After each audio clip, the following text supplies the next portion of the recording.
नमस्कार। मैं प्रकाश कुमार। मैं आज आप लोग के लिए जो अभी जो प्री आने वाले हैं या फिर जो भी व्यापम या फिर आने वाले मेंस में जो भी जैसे जो साहित्यकार हैं छत्तीसगढ़ से संबंधित जो साहित्य एवं है ना साहित्यकार एवं उसकी जो रचनाएं हैं, ठीक है, जो प्री है, व्यापम है और साथ ही साथ मेंस में भी आता है। ठीक है, तो मैं आप लोग के लिए बहुत सारे साहित्यकारों का नाम और उनकी रचनाओं को लाया हूँ। ठीक है, और ये मैं आपको ट्रिक के माध्यम से बताऊंगा और ये आपसे याद भी हो जाएगा अगर आप मेरे साथ वीडियो में अगर बने रहेंगे लास्ट तक। तो आपको ये जो भी साहित्यकार है और उनकी जो भी रचनाएं हैं वो सब आपको याद हो जाएगी। ठीक है, ये ट्रिक के माध्यम से मैं पूरे जितने भी अभी मेरे जो स्लाइड में है 10 स्लाइड है ना, इसमें 10 मैंने रचनाकार लिए हैं और इन 10 रचनाकार के जितने भी क्या है रचनाएं हैं वो मैं आपको ट्रिक के माध्यम से बताने वाला हूँ। ठीक है, तो आइए स्टार्ट करते हैं।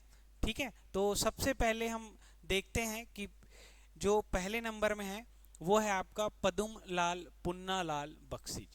ठीक है, तो ये राजनांदगांव से संबंधित है, दिग्विजय कॉलेज वाला।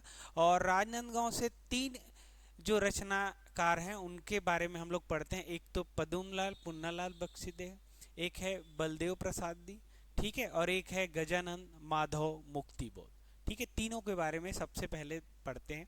तो सबसे पहले आपके सामने है पदुमलाल पुन्नालाल बख्शी जी। ठीक है, तो इनके देखिए जो भी रचने हैं, इसके रचना है क्या लिखूं, प्रबंध, परिजात, झलमला, कारी या सरस्वती परिपत्रिका। क्या है सरस्वती पत्रिका।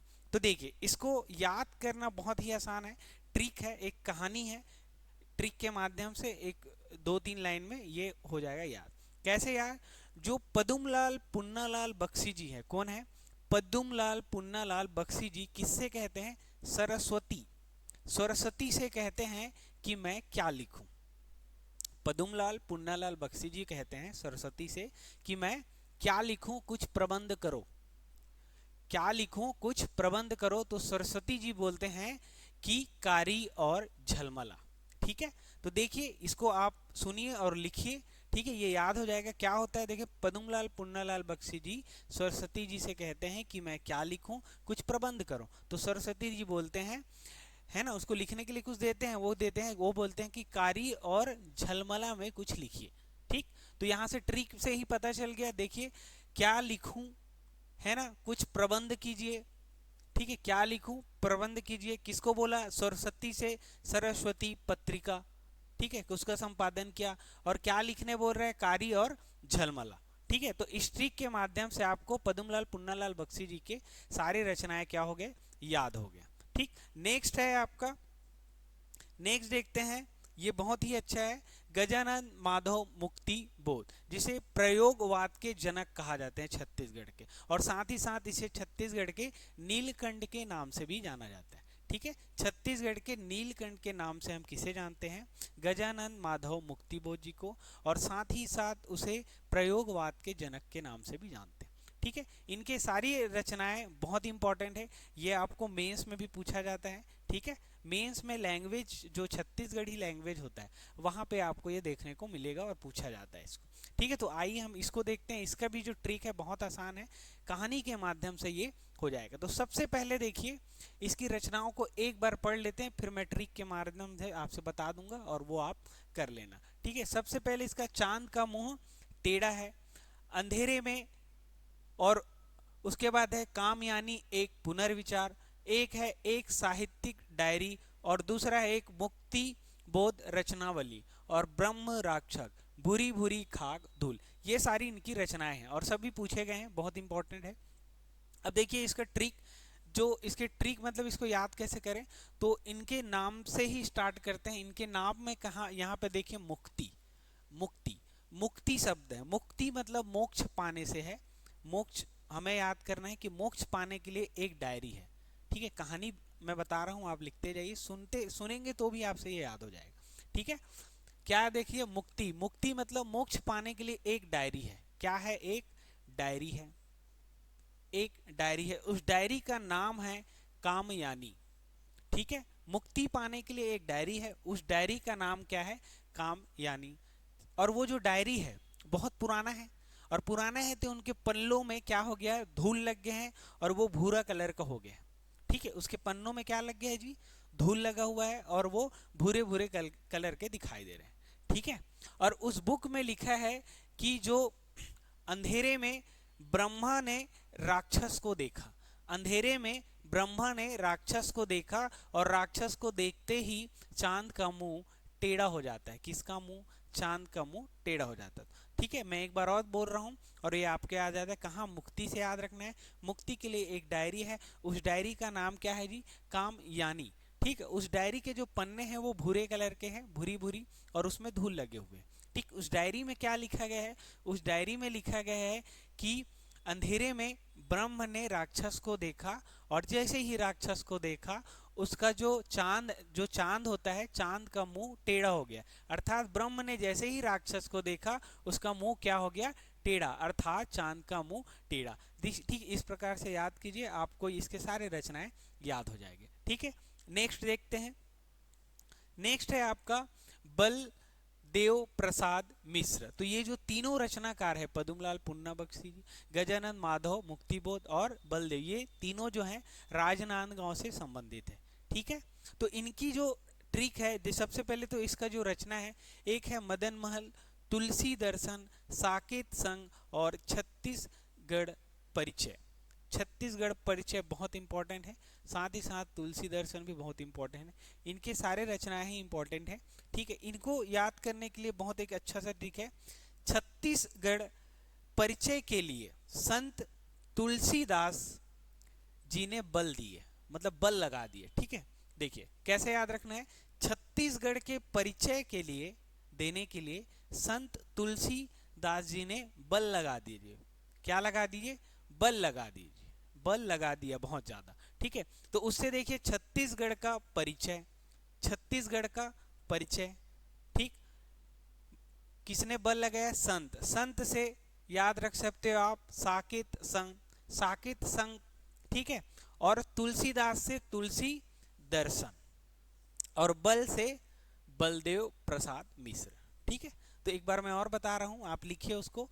क्या बोला मैंने कि छत्तीसगढ़ के परिचय के लिए संत तुलसीदास जी ने बल लगा दिए। क्या लगा दिए, बल लगा दिए। ठीक है, बल लगा दिए। और लास्ट में वो ट्रिक में आप जोड़ना है तो जोड़ लेना, मदन महल। ठीक है, मदन, या फिर इसको आप ऐसे भी बोल सकते हो कि छत्तीसगढ़ के परिचय के लिए संत तुलसीदास जी ने बल लगा दिए मदन। मदन किसी को बोल रहे हैं, मदन एक व्यक्ति है जिसे हम बता रहे हैं कि भैया छत्तीसगढ़ के परिचय के लिए संत तुलसीदास जी ने क्या लगा दिए, बल लगा दिए। इसमें सारे हो गए, छत्तीसगढ़ का परिचय, संत से साकेत संघ, तुलसीदास से तुलसी दर्शन, और बल से उसका नाम बलदेव प्रसाद, और मदन से मदन महल। ठीक, नेक्स्ट देखते हैं। नेक्स्ट है आपका शिव शंकर शुक्ल जी।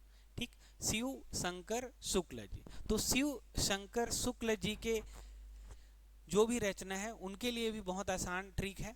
ठीक है, इनके नाम से ही शिव शंकर शुक्ल जी। तो शिव शंकर शुक्ल के जी से हमें शंकर जी से नाम याद रखना है।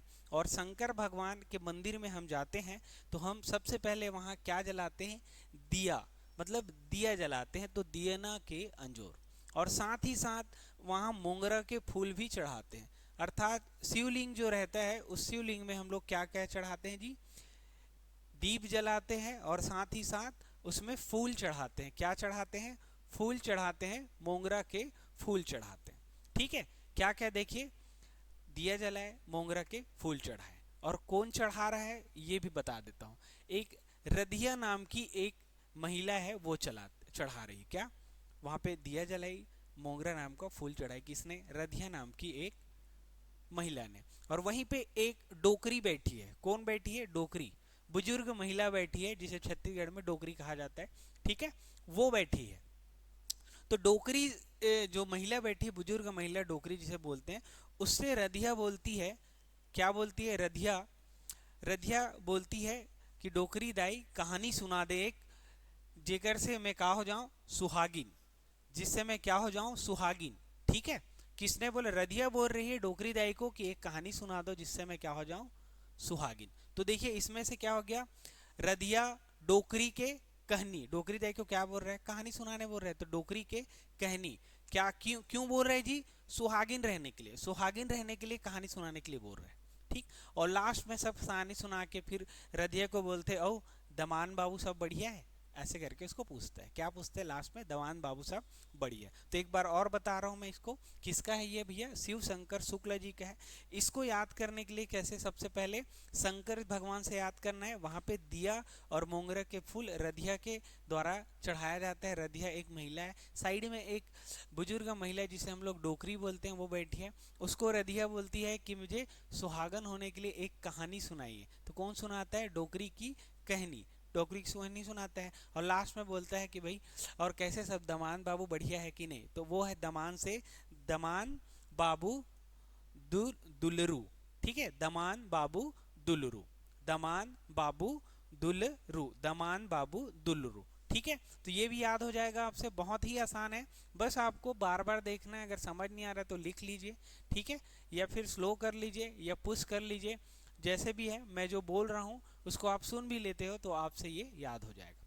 ठीक, मेरे पास जितने भी साहित्यकार हैं सबका ट्रिक है। ठीक है, आने वाले समय में मैं और वीडियो बनाऊंगा और आपको इसके बारे में मैं ट्रिक के माध्यम से आपको साहित्य एवं रचनाकार आपको पढ़ा दूंगा। ठीक, देखिए ये दर्शन एकेडमी का अभी हमारे यहाँ व्यापम में जो छात्रावास अधीक्षक के जो क्लासेस आए हैं उसके लिए नया बैच स्टार्ट हो रहा है, ऑनलाइन और ऑफलाइन। अगर आपको ये क्लास लेना है तो आप संपर्क कर सकते हैं।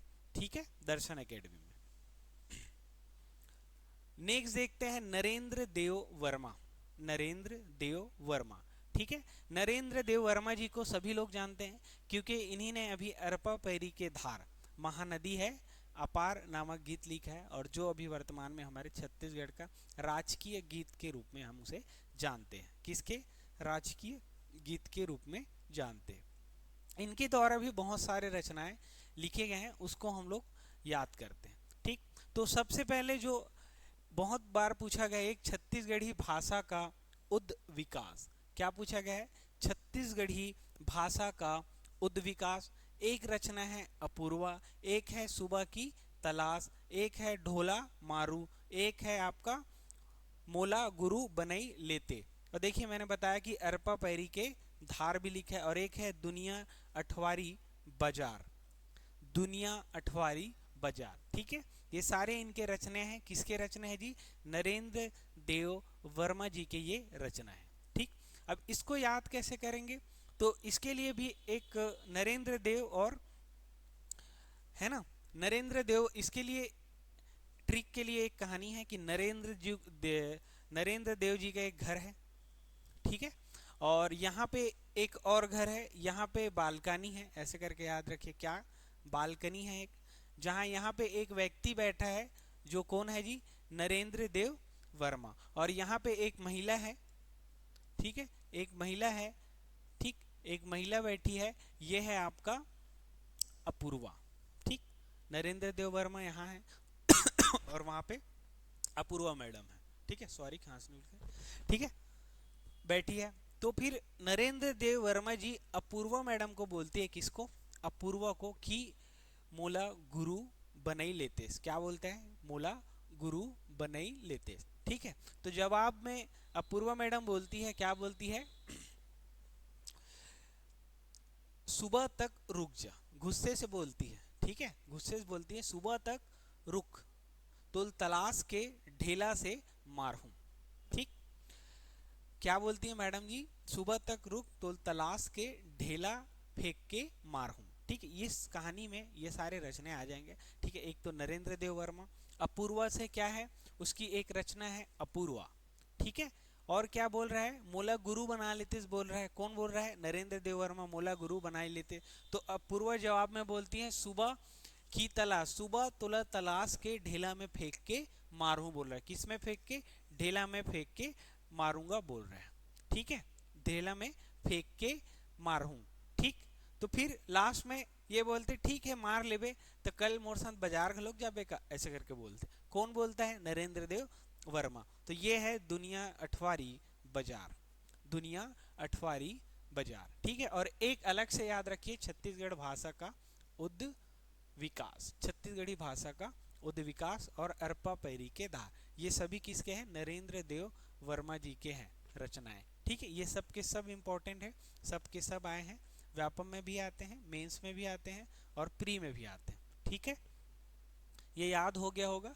नेक्स्ट देखते हैं, नेक्स्ट है एक नरेंद्र देव वर्मा। तो देखिए यहाँ पे ये नरेंद्र देव वर्मा जी हैं। कौन है? नरेंद्र, सॉरी ये नरेंद्र वर्मा है। इससे पहले जो हम लोग देखे थे वो नरेंद्र देव वर्मा है। यहाँ पे देव है और यहाँ पे क्या है? नरेंद्र वर्मा। तो वहाँ पे देव नहीं है, दोनों के अलग अलग है और दोनों ही इंपॉर्टेंट है। ठीक है, तो नरेंद्र देव वर्मा की जो रचना है वो है, पहला है आप देखिए यहाँ पे, थरहा, आनी बानी के गोट, तब औ अब आज के गोट, तब औ और आज के गोट, ये सारे रचनाएं हैं। इसको भी आप याद कर सकते हो कैसे? जो यहाँ पे नरेंद्र देव वर्मा है, सॉरी मैं बार बार देव बोल दे रहा हूँ, नरेंद्र वर्मा जी हैं। कौन है? नरेंद्र वर्मा। ये क्या लगा रहे हैं? गांव में थरहा लगा रहे हैं। जो किसानी होते हैं, किसानों में गांव में क्या लगाते हैं जी? फसल के टाइम थरहा लगाते हैं। एक तो डायरेक्ट बुआई करते हैं, एक तो थरहा वाला है। तो फिर नरेंद्र वर्मा जी क्या लगा रहे हैं? थरहा लगा रहे हैं। और थरहा लगाते लगाते सब महिलाएं या सब जो भीड़ में जो महिला जो थरहा लगाते हैं वो लोग बड़ी बड़ी बात करते हैं, है ना? तो वो लोग क्या बात करते हैं? आनी बानी के गोट, क्या करते हैं? आनी बानी के गोट, और क्या क्या? तब और अब के बाद आज के, है ना? आनी बानी के तब और अब के बाद और आज के गोट, है ना? तब के बात करते और आज के बात करते और आनी बानी के गोट गोठिया थे, थरहा बोलत, मतलब थरहा लगात लगात। ठीक है, तो थरहा से याद रखिए, नरेंद्र वर्मा जी थरहा लगाते लगाते क्या करता है भैया? ये आनी बानी के गोट, तब और अब के बात करते और आज के गोट के बात करते, मतलब आज के समय के बात करते हैं, ऐसे करके फिर इसके सारे रचनाएं आपको याद हो जाएगी। थरहा, आनी बानी के गोट, तब और अब और आज के गोट। ठीक है, तो यहाँ भी ये याद हो गया, नरेंद्र देव वर्मा। ठीक, तो इससे पहले नरेंद्र देव वर्मा पढ़े और ये नरेंद्र वर्मा पढ़े। ठीक है, दोनों में अंतर देख लीजिए, नाम का बस फर्क है। इसका छत्तीसगढ़ी उद विकास है, अपूर्वा है, सुबह की तलाश है, डोला मारू और मुला गुरु बने लेते, अरपा पैरी के धार और दुनिया अठवारी बाजार। और इसका है आपका थरहा, आनी बानी के गोट, तब औ अब औ आज के गोट। ठीक है जी, नेक्स्ट देखते हैं हम लोग। नेक्स्ट नेक्स्ट है आपका डॉक्टर खूबचंद बघेल। ठीक है, डॉक्टर खूबचंद बघेल। देखिए डॉक्टर खूबचंद बघेल जी से बहुत बार पूछा गया है और बहुत इंपॉर्टेंट है इनकी सारी रचनाएं। ठीक है, तो खूबचंद बघेल जी की जो रचनाएं हैं ये भी कहानी के माध्यम से आपको एकदम एक ही बार में याद हो जाएगा। तो देखिए, सबसे पहले इसकी रचनाएं देख लेते हैं कि क्या क्या रचनाएं हैं। सबसे पहले है करम चढ़ा, दूसरी रचना है ऊंच नीच, तीसरी रचना है लेडगा सुजान, चौथी रचना है बेटवा बिहाव और चौथी रचना है जनरेल सिंह, और जो लास्ट वाली रचना है किसान कर लई, किसान के कर लई। ठीक, अब तो देखिए अब इसको याद कैसे करें? इसके लिए जो खूबचंद बघेल जी हैं उनके एक मित्र हैं, उनका मित्र का नाम है जनरल सिंह। ठीक है, कौन है? जनरल सिंह। तो जनरल सिंह जी को बोलते हैं, कौन बोलता है? जनरल सिंह जी को बोला जा रहा है, कौन? बघेल जी बोलते हैं कि मेरे बेटे का क्या करना है? बिहाव करना है। किसका? बेटे का। तो जब बेटे का बिहाव करना है तब जवाब में कौन बोलता है? जनरल सिंह जी बोलता है कि तोर बेटा का है? लेड़गा है। का है? तोर बेटा लेड़गा है, बुद्धू है मतलब, है ना? तोर बेटा लेड़गा है ना? तोर करम का है? फूट गए है भैया। ठीक, तोर बेटा लेट गया है, तोर करम फूट गए है, ऊंच नीच मत देख, चुपचाप शादी कर देगा। ठीक है, ये बोल रहा है, कौन बोल रहा है? खूबचंद बघेल जी। किससे? जनरल सिंह जी से पूछते हैं कि मेरे बेटे का बिहाव करना है, बेटवा बिहाव। ठीक है, क्या? बेटवा बिहाव। तो जनरल सिंह जी बोलते हैं क्या? कि तोर बेटा का है भैया? लेट गया है, तोर करम फूट गए है नी, ऊंच नीच मत देख, ओकर का कर दे? बिहाव कर दे। ठीक है, और लास्ट में बोलते हैं बड़ा कर लई है यार, ऐसे करके। ठीक है, तो ये है किसान के कर लई। ठीक, तो ये सारे रचना आपको याद हो जाएंगे इससे। ठीक है, मैं एक बार और बोल देता हूँ कहानी क्या है। खूबचंद बघेल जी क्या बोलते हैं? किसको? जनरल सिंह जी को बोलते हैं कि मेरे बेटे का बिहाव करना है। तो जनरल सिंह जी बोलते हैं कि आपका बेटा कौन है? लेड़गा है ना?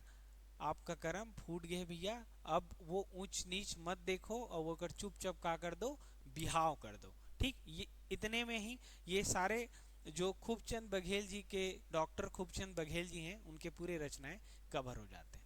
ठीक है जी, नेक्स्ट देखते हैं। अगर स्पीड लग रहा है तो स्लो कर लीजिए, और जो मैं कहानी बता रहा हूँ उसको आप लिख लीजिए। ठीक है, उससे क्या है वो आसान हो जाएगा।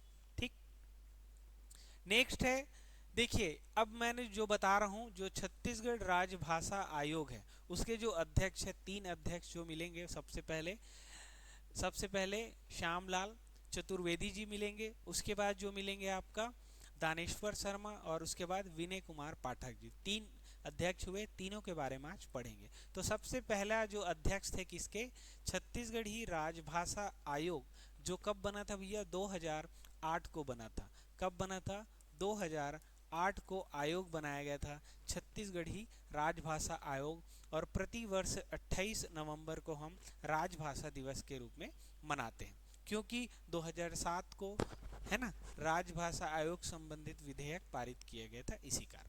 ठीक, लेकिन आयोग बना था वो है आपका 2008 में भैया आयोग बना है, क्या, राजभाषा आयोग। उसके प्रथम अध्यक्ष है आपके श्याम लाल चतुर्वेदी। ठीक है, इनकी रचनाएं हैं, बेटी के विदा जब ऐस बादर करिया, पर्रा भर लाई, भोलवा भोला राम बनीस, मया के मोटरी, सतवंतिन सुकवारा, राम बनवास, है ना, और उकर ओगोरा माँ, है ना, उकर अगोरा माँ।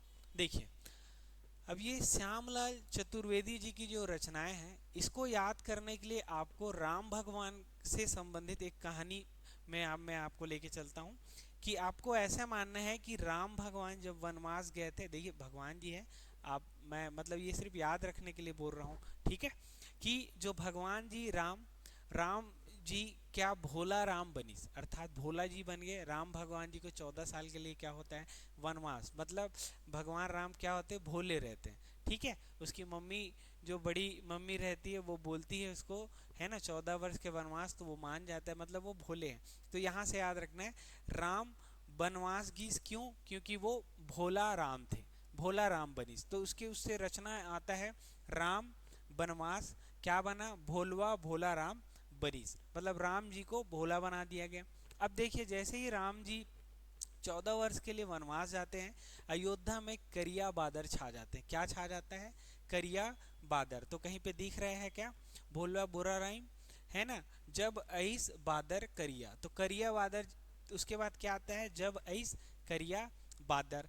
अब वो अयोध्या से वापस आते हैं, तो वहां पे एक लड़की रहती है सतवंतीन सुकवारा। तो सतवंतीन से नाम रखना है, सतवंतीन किस, अगोरा करती है, मतलब इंतजार करती, अगोरा से, ये देखिए अगोरा, अगोरा अगोरा करती है, इंतजार करती है राम भगवान का। और किसके साथ, मया के मोटरी, मोटरी मया का बहुत सारा मया भर के वो इंतजार करती है, और अपने हाथ में रखी रहती है पर्रा भर लाई। क्या रखी रहती है, पर्रा भर लाई। तो देखिए, इस कहानी में इनके सारे रचनाएं क्या हो जाते हैं, शामिल हो जाते हैं। सबसे पहले राम वनवास गए, तो वो क्या बना, भोला भोला राम बनी।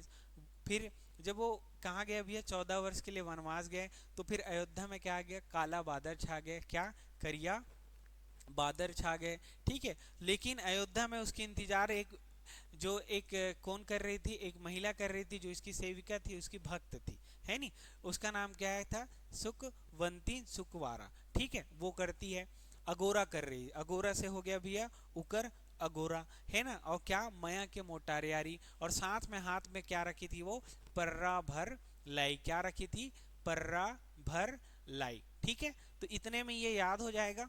ठीक है, श्यामलाल चतुर्वेदी जी का। ठीक है, राम भगवान से याद रखना है इसको। ठीक, नेक्स्ट देखते हैं। नेक्स्ट देखिए आप, दानेश्वर शर्मा, ये दूसरे नंबर के राजभाषा आयोग के कौन है, ये अध्यक्ष है। ठीक है, दूसरे नंबर के राजभाषा आयोग के कौन है, ये अध्यक्ष है। ठीक है, दानेश्वर शर्मा। दानेश्वर से याद रखना है आपका बेटी के विदा, बेटी के विदा, ये छत्तीसगढ़ी गीत है। ठीक है, और वो वहां पे जो दानेश्वर, वो पर्रा भर लाई के जो संग्रह है उसके अंतर्गत वो बेटी का विदा था। ठीक है, तो यहाँ पे देखिए, दानेश्वर शर्मा से याद रखना है हमें, बेटी के बिदा, तो दा से दान से याद रखना है। इसकी देखिए सबसे पहले तो इसकी सारी रचनाएं देख लेते हैं।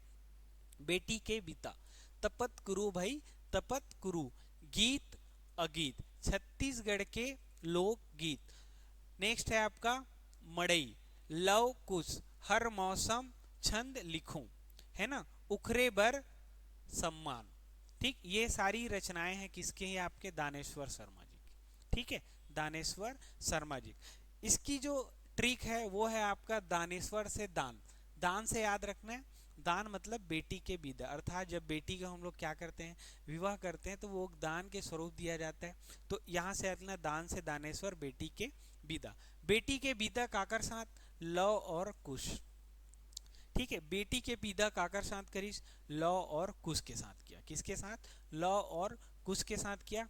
ठीक है, उसके बाद लव और कुश के पास, उसके बाद वहां पे एक गाना गाया, तपत कुरु भाई तपत कुरु। शादी के टाइम एक गाना गाते हैं लोग, क्या, तपत कुरु भाई तपत कुरु करके। ठीक है, उसके बाद दानेश्वर शर्मा एकदम निश्चिंत हो जाता है, बेटी के शादी करता है। उसके बाद वो गीत अगीत, छत्तीसगढ़ के लोकगीत, ये सब लिखता है। क्या लिखता है, हर हमेशा मतलब वो बैठा रहता है, आराम, शादी कर दिया, फिर क्या लिखेगा, गीत अगीत, छत्तीसगढ़ के लोकगीत। उसके बाद वो हर मौसम में आराम से बैठ के क्या लिखता है, छंद लिखता है। तो यहाँ से ये पूरी कहानी आपको याद हो जाएगी दानेश्वर शर्मा के रचना थे। ठीक है, द से दान, बेटी के विदा, किसके साथ, लौक उसके साथ, लौक उसके साथ बेटी। उसके बाद क्या लिखता है, उसी टाइम एक गाना, तपत कुरु भाई तपत कुरु। उसके बाद शादी करने के बाद निश्चिंत होता है, फिर गीत अगीत और छत्तीसगढ़ी लोकगीत लिखता है। उसके बाद हर मौसम में बैठकर उसे क्या लिखता है जी, छंद लिखता है। ठीक, इतने में ये पूरा आपका याद हो जाएगा, क्या, दानेश्वर शर्मा जी का। ठीक है, ठीक है, और इन सब लिखने के कारण उसे बाद में क्या किया जाता है, सम्मान भी किया जाता है। तो ये भी हो जाएगा। ठीक, ऐसे करके आप लिख लीजिए, आपको पूरा याद हो जाएगा। नेक्स्ट देखते हैं। ठीक है, दानेश्वर शर्मा कृत छत्तीसगढ़ी गीत, बेटी के विदा। देखिए वहां पे श्यामलाल चतुर्वेदी में भी बेटी के विदा मिला है, और दानेश्वर शर्मा में भी बेटी का मिला है। उसके लिए बताया गया है कि दानेश्वर धर्मा जो कृत छत्तीसगढ़ी गीत बेटी के विदा, जो उनकी छत्तीसगढ़ी काव्य संग्रह तपत कुरु भाई तपत कुरु में संग्रहित है, जबकि श्यामलाल चतुर्वेदी कृत छत्तीसगढ़ी गीत बेटी के विदा, जो उनकी काव्य संग्रह पर्रा भर लाई में संग्रहित है। देखिए दोनों में आपको क्या मिलेगा, बेटी का विदा मिलेगा। ठीक है, तो एक बेटी का विदा जो है दानेश्वर वाला, वो किस पे संग्रहित है, तपत कुरु भाई तपत कुरु में संग्रहित है। और जो दानेश्वर शर्मा वाला बेटी का विदा है, वो आपको मिलेगा पर्रा भर लाई। ठीक है जी। लास्ट आज का है डॉक्टर विनय कुमार पाठक जी। तो डॉक्टर विनय कुमार पाठक जी छत्तीसगढ़ी राजभाषा आयोग के तीसरे नंबर के अध्यक्ष है। ठीक है, ये 2018 तक थे, उसके बाद से अभी कोई अध्यक्ष नहीं बना है। ठीक, अब देखिए छत्तीसगढ़ के इसे पहले समीक्षात्मक रचनाकार कहा जाता है। क्या बोला जाता है, छत्तीसगढ़ के प्रथम समीक्षात्मक रचनाकार के नाम से भी हम जानते हैं किसे, विनय कुमार पाठक। ठीक है, और उसकी जो प्रथम रचना था वो है छत्तीसगढ़ी साहित्य और साहित्यकार। ठीक है, छत्तीसगढ़ी साहित्य और साहित्यकार प्रथम समीक्षात्मक ग्रंथ है। ठीक है, इसने 1900 कब लिखा है जी, 71 ऐसे करके है। ठीक, इसमें लिखा है। ठीक है, अब देखिए मैं इसकी जो और भी रचना है बहुत इंपॉर्टेंट है। एक है धान का कटोरा, एक रुख 21 शाखा, छत्तीसगढ़ी लोक कथा, एक है भोजली, और किसको कहे भला अपना, किसको कहे भला अपना। इनकी रचनाएं बहुत ज्यादा है। ठीक है, और सभी इंपॉर्टेंट है। अकादमी और अनचिन्हारी, अकादमी और अनचिन्हारी, सुघ्घर गीत, छत्तीसगढ़ी साहित्य का सांस्कृतिक अनुशीलन, छत्तीसगढ़ के स्थान नामों का भाषा वैज्ञानिक अध्ययन, लोक व्यवहार एवं कार्य यालिन छत्तीसगढ़, और साथ ही साथ लास्ट में है मुकुटधर पांडे की साहित्यिक संगीत साधना। ये भी इनके द्वारा लिखा गया। लास्ट में एक और पॉइंट है, युग धर्म में इसने गुड़ी के गोट बात का स्तंभ लेखन किया है।